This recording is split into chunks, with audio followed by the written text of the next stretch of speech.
আমের খোসাসহ টক মিষ্টি ঝাল ঝাল একটা আমের আচার।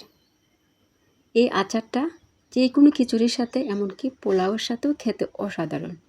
এই আচারের বিশেষত্ব হলো আমের খোসাটা। আচারটা যত পূর্ণ হবে আমের খোসাটা খেতে ততই ভালো লাগবে। আমগুলোকে এভাবে কিউব করে কেটে নিয়েছি আর সামান্য একটু হলুদ মাখিয়েছি। হলুদটা মাখার আরেকটা কারণ আছে, বাচ্চাকে স্কুলে নিয়ে গিয়েছি, সময় হয়ে গেছে, আমগুলো যেন কালো না হয় তাই একটু হলুদ মাখিয়ে রাখলাম। এই আচারের জন্য আমি 1 পোয়ারও একটু বেশি সরষের তেল নিয়ে নিলাম আর আস্ত কিছু পাঁচফোড়ন দিয়ে দিলাম। এগুলো একটু ভেজে নিব, তেলটাও ভালোভাবে গরম হবে। আর এখানে 3 টেবিল চামচ রসুন বাটা দিয়েছি, অবশ্যই রসুন বাটাটা দিতে হবে। আর সরষের তেল এভাবে ফুলে উঠলে ভয় পাওয়ার কারণ নেই, আস্তে আস্তে একদমই ফেনাগুলো চলে যাবে। এখানে আমি কালো সরিষাটা নিয়েছি, আপনারা চাইলে সাদা সরিষাটা নিতে পারেন। আর ব্লেন্ড করে নিয়েছি, একদম স্মুথভাবে ব্লেন্ড হয়েছে। 4 টেবিল চামচ সরিষা বাটা দিয়ে দিলাম। আর আম নিয়েছি 1 কেজির মতো। আমগুলো দিয়ে কিছুক্ষণ ভেজে নিব। আর সরিষা বাটার একটা টিপস দিচ্ছি, সরিষাগুলোকে বেছে ভালোভাবে ধুয়ে 15 থেকে 20 মিনিট এমনকি আধা ঘন্টা হলে সমস্যা নেই ভিজিয়ে রাখবেন। তারপর ভালোভাবে ব্লেন্ড করে নিলেই হবে।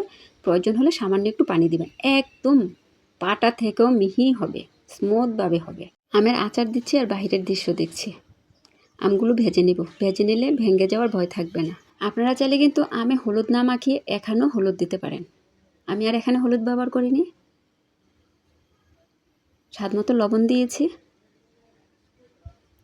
স্টেপ বাই স্টেপ মশলাগুলো মিশাবো। এখন দিয়ে দিচ্ছি মরিচের গুঁড়া ঝালের জন্য। আপনারা চাইলে এখানে শুকনো মরিচটাও ব্যবহার করতে পারেন।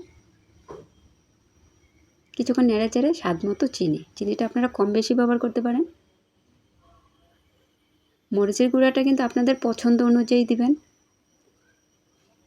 আমি যতটুকু দিয়েছি মনে হচ্ছে ঝালটা কম হয়েছে, তাই আমি কাঁচামরিচ দিয়েছি, একটু বেটে নিয়েছিলাম। বেশি মরিচের গুঁড়াটা দিলে হয়তো আমগুলো গ্রিন থাকবে না, এজন্য কিছু কাঁচামরিচের বাটাও একটু অ্যাড করে দিলাম। পাঁচফোড়ন গুঁড়া করে নিয়েছি, ভেজে আমি এটাও ব্লেন্ড করে নিয়েছি। আপনারা চাইলে দানা দানা রাখতে পারেন, আমি একটু মিহি করেছি। ভালোভাবে ভেজে নিব, ততক্ষণ ভেজে নিব পানিটা যেন শুকিয়ে যায়। আমি এখানে হাফ কাপ পরিমাণ সিরকা দিয়েছি। সিরকাটা দিলে কয়েক বছর আচার কিছুই হবে না। আর অনেকে তো আচার বানানোর সাথে সাথে খাওয়া হয়ে যায়। আমার বাসায় গত 3 থেকে 4 বছরের আচারও এখনও আলহামদুলিল্লাহ খুবই ভালো আছে, স্বাদ একটু এদিক সেদিক হয়নি। সিরকাটা দেওয়াই আচারগুলো বহুদিন ভালো থাকবে। আচারটা প্রায় হয়ে আসছে। এই রেসিপিটা ভালো লেগে থাকলে একটা লাইক, একটা কমেন্টস, একটা শেয়ার করে দিবেন, অন্যদের দেখার সুযোগ করে দিবেন। অবশ্যই আম থাকতে থাকতে এরকম একটা আচার বানিয়ে সংরক্ষণ করে রাখুন। কতটা সুন্দর হয়েছে।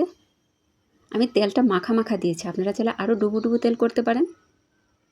ডুবো ডুবো তেলের প্রয়োজন নেই, এইভাবে অনেক দিন ভালো থাকবে। এতক্ষণ ভিডিওটা দেখার জন্য অসংখ্য ধন্যবাদ। আবারও চলে আসবো নতুন এক ভিডিও নিয়ে। আল্লাহ হাফিজ।